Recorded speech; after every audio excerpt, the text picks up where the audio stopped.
Hello! Monzer Alcasar is considered one of the three most notorious arms dealers of all time. He dressed in fashionable suits and bore a respectable appearance, but behind this facade was the power to sustain entire wars. While Victor Bout was known as the Merchant of Death, Monzer Alcasar had a more elegant nickname, the Prince of Marbella. Yet he had more than one alias. The USA Senate labeled him as one of the world's biggest arms and drug traffickers. The Iraqi government called him a notorious terrorist, and journalists dubbed him the godfather of extremists. So, who is Monzer Alcasar, and how did he manipulate wars? If you are a fan of crime movies and believe that kingpins must come from a rough background, or have gone through life and death struggles to become ruthless reality, might surprise you. If you read Monzer Alcasar's background, you might find it hard to believe that he became such a notorious arms dealer. Casar was born on July 25, 1935 in Al-Nabq, Syria, into a prestigious family. His father was a high-ranking official in the Syrian government under President Hafez al-Assad, having served as Syria's first ambassador to India and later to Canada. Monzer Alcasar was fluent in 5 languages, held 3 passports, and graduated with a law degree in Rome, Italy. This is the background of the man who would be known as the godfather of extremists. With a prestigious family, excellent education, and financial resources, what led Monzer Alcasar down the path of crime? Perhaps it was passion, something he mentioned in an interview with journalist Manfred Morin, the author of The Godfather of Terror. After graduating with a law degree in Rome, Italy in 1960, instead of pursuing a legal career, Monzer Alcasar chose the path of drug trafficking. In 1970, he was arrested in Copenhagen, Denmark for trafficking cannabis, but was not prosecuted. Casar then moved to England, where he lived in an apartment in Sloane Square, London, and continued dealing not only cannabis, but other drugs as well. However, it wasn't until 2 years later that Casar truly found his niche in the arms trade, which seemed like a predestined path. In early 1972, a contact in Lebanon, who supplied cannabis and other drugs to Monzer Alcasar, approached him with a request. Could Casar help a rebel group in Lebanon purchase some weapons? Casar began researching the arms market and supply sources through his father's connections, and he agreed to carry out the deal. He subsequently delivered a shipment to the group in Lebanon, including 400 AK-47 rifles, 100 RPG anti-tank weapons, and 200 grenades, which Casar sourced from Poland through the Black September organization. By 1988, shortly after taking off, a Pan Am passenger plane en route from London to New York crashed over Lockerby, Scotland. All 243 passengers, 16 crew members, and 11 people on the ground were killed as the wreckage fell on the town of Lockerby. Most of the passengers and crew were USA citizens.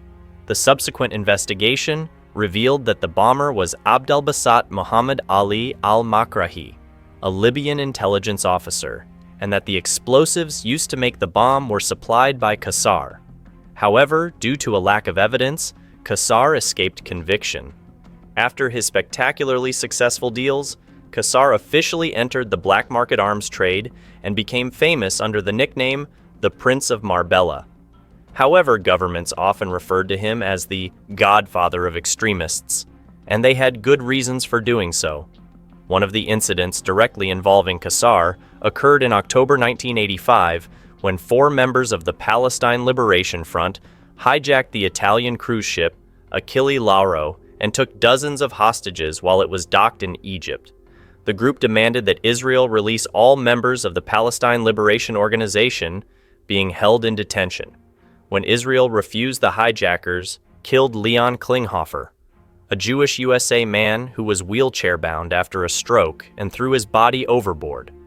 After extensive negotiations mediated by Egypt, the 4 members of the Palestine Liberation Front agreed to release the ship and the hostages in exchange for a plane to fly them to Tunis. However, as the plane entered Italian airspace, 2 USA fighter jets intercepted it and forced it to land at the Milan airport in Italy. After being captured and brought to trial, all 4 members confessed that Casar had supplied the weapons and planned the hijacking. Yet once again, due to a lack of concrete evidence, Alcasar was released after nearly a year of detention. Upon hearing this news, Abu Abbas, then the leader of the Palestine Liberation Front, said, "No one can call him an extremist. He is a hero in the eyes of the Arab people. I will not allow anyone to call Alcasar an extremist." Continuing in 1986, a French court sentenced Alcasar in absentia to 8 years in prison for supplying weapons to the Palestinians to assassinate officials in Europe. However, this sentence was never enforced, as when the world's most notorious arms dealer spoke, no one dared to defy him. During this time, USA President Ronald Reagan gave the green light to secret arms sales to Iran. After the Iran-Iraq War, a USA Congress-approved arms embargo was imposed on Iran, but immediately, $15 million was added to Monzer Alcasar's account. The funds from these arms sales were then funneled to the Contras, a counter-revolutionary group in Nicaragua, to help rescue USA hostages held in Lebanon. As the arms dealer gained approval, money flowed into Alcasar's pockets exponentially, and before he was arrested, he had amassed a fortune of $26 billion by 1980s standards. Adjusted for current inflation, this fortune would be nearly $100 billion, but even that figure may not be the final tally. In 1992, Alcasar once again made tens of millions of dollars by selling arms to Croatia, Bosnia, and Somalia in violation of the United Nations Security Council's arms embargo on these three nations. Additionally, Alcasar sold weapons to Chad, Guatemala, Iran, Lebanon, Sri Lanka, Syria, and Yemen. To ensure his safety, Alcasar contacted former Argentine President Carlos Menem and received a passport proving his Argentine citizenship. Prosecutors at the International Court of Justice in The Hague stated that it was difficult to find Alcasar's criminal records in any country. Meanwhile, Alcasar nonchalantly declared, "Where there is money, there is me. In business, I have met many interesting people, both good and bad, but how do you know who is good and who is bad? It's just a matter of perspective. Someone who is bad to you may be good to me, so don't call me bad, just because I associate with bad people." Also in that year, luck smiled upon Alcasar once again in Spain. Judge Baltasar Garzón, who led the investigation into the extremist activities of the Basque separatist group, found evidence to charge Alcasar with supplying arms to the group. However, just before the trial was set to begin, one member of the ETA group in Madrid and 3 other witnesses who had agreed to provide evidence against Alcasar met untimely fates. One person died from a fall from the 4th floor, another was killed in a car accident, and the third mysteriously disappeared. After Iraqi President Saddam Hussein was overthrown, the new Iraqi government issued a red notice for Alcasar due to his previous sale of weapons to Saddam Hussein's Republican Guard. However, Alcasar showed no fear. On the contrary, he continued selling arms to anti-government forces in Iraq. Muwaffaq al-Rubai, Iraq's national security advisor, called Alcasar one of the main financiers of the Iraqi insurgents, and asserted that Iraq had sufficient evidence of his criminal activities. At that time, one of the key figures leading insurgent groups in Iraq was Sabawi Ibrahim al-Hassan Ali Tikriti, Saddam Hussein's cousin. Under Saddam's regime, Sabawi was the commander of Iraq's intelligence agency and a close friend of Alcasar. After Saddam's overthrow, Sabawi became the 5th most wanted person on the new Iraqi government's list.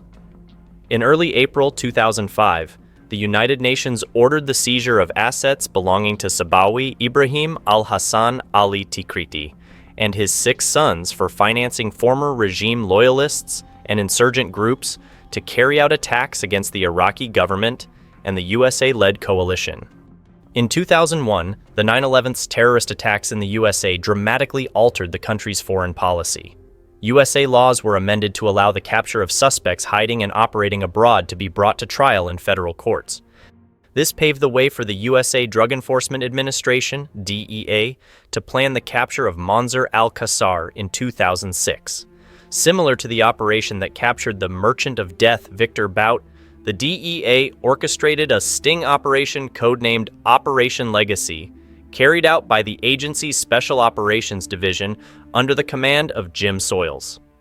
After connecting with a former member of the Black September organization codenamed Samir, Alcasar eventually agreed to meet Samir in Beirut, Lebanon in February 2007. At this meeting, two Guatemalans posing as members of the Revolutionary Armed Forces of Colombia, FARC, were introduced, claiming to be seeking weapons to fight against USA's in Colombia.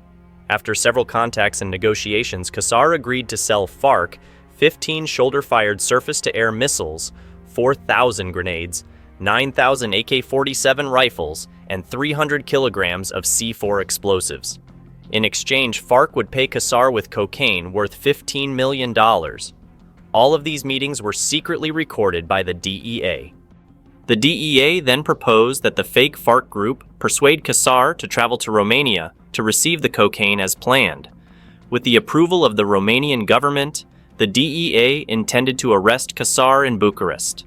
However, Alcasar declined, citing the difficulty of finding transportation and a route to move the cocaine out of Romania. Undeterred, on June 3, 2007, the DEA instructed the fake FARC group to convince Alcasar to come to Madrid, the capital of Spain. This time he agreed, perhaps because it was where his Marbella castle was located. During a secret meeting at the castle, two undercover agents, Carlos and Luis, equipped with recording devices by the DEA, recorded the conversation. Alcasar remained cautious, probing Luis and Carlos's knowledge of the Revolutionary Armed Forces of Colombia. Eventually, he agreed to sell them over 12,000 weapons, including surface-to-air missiles. FARC intended to use these missiles to shoot down USA military helicopters. The deal also included Alcasar's proposal to supply 1,000 additional weapons, such as bombs and air-to-ground missiles for fighter jets to strengthen the Colombian armed forces, along with explosives and a training package on how to use them.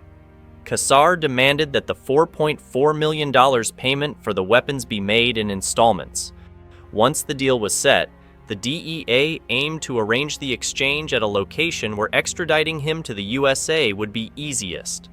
According to the plan, Luis and Carlos told Alcasar that a high-ranking member of the Revolutionary Armed Forces of Colombia, FARC, would come to finalize the payment. However, this leader required a face-to-face meeting to ensure that Alcasar would honor the deal. Luis and Carlos suggested meeting in Romania, but Alcasar refused, feeling uneasy about leaving Spain. Instead, the meeting was arranged at Madrid's international airport, and Alcasar agreed, believing the location would allow him to escape quickly if things went wrong. Spanish police, along with DEA agents, positioned themselves throughout the airport, ready for the arrest. However, as soon as Alcasar landed at the airport terminal, the DEA agents suddenly lost sight of him.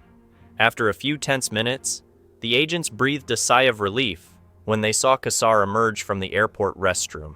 The police swiftly moved in, restrained him, and placed him in handcuffs. He was quickly transferred onto a jet arranged by the DEA and flown back to the USA. On November 20th, 2008, Alcasar was sentenced by a USA federal court to 30 years in prison and had all of his assets confiscated. He was convicted of charges including smuggling surface-to-air missiles to terrorists, conspiring to kill USA, drug trafficking, and money laundering. Now, 72 years old, Alcasar is serving his sentence at a federal prison in Marion, Illinois, about 300 miles from Chicago.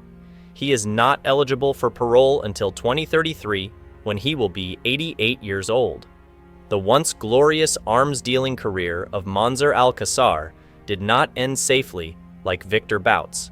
As John Travolta's character in Lord of War, portrayed by Nicolas Cage, once said, "I was the right hand of some despicable people who called themselves leaders. While the most notorious arms dealer in the world, my boss, the President of the USA, shipped more weapons in a day than I could in a year, sometimes hesitant to get involved with guns, but sometimes he needed a free agent like me to supply the forces he couldn't directly. So you call me the devil, but sadly, I'm a useful devil."